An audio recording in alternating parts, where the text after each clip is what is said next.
Protest ġudizzjarju li ġie reġistrat fil-primawla tal-Qorti Ċivili kontra l-Ministru tal-Finanzi, l-Awditur Ġenerali u l-Kummissarju tal-Pulizija tefa' dawl fuq allegazzjonijiet ġodda fil-konfront tal-kumpanija Arms.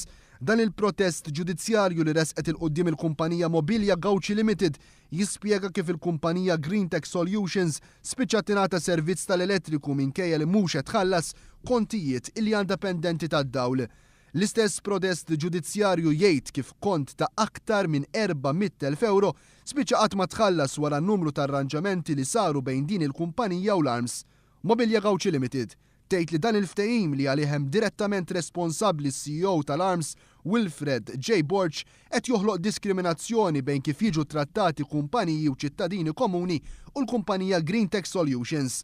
Mill-protest ġudizzjarju joħroġ li l-kumpanija Greentech Solutions ilha kważi sentejn sħaħ ma tħallas kontijiet tad-dawl mingħajr ma l-Arms qatt ma ħadet azzjoni kif tagħmel fuq kumpaniji u ċittadini oħra li għal xi raġuni jew oħra ma jħallsux il-kontijiet tad-dawl fil-ħin.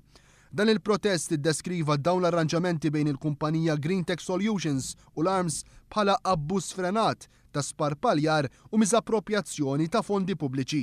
Il-kumpanija Mobilja Gawċi Limited li qed tiġi rappreżentata mill-avukat Robert Abela talbet sabiex dan il-każ jiġi investigat kemm il-Ministru tal-Finanzi Tonio Fenek u kif ukoll mill-Pulizija.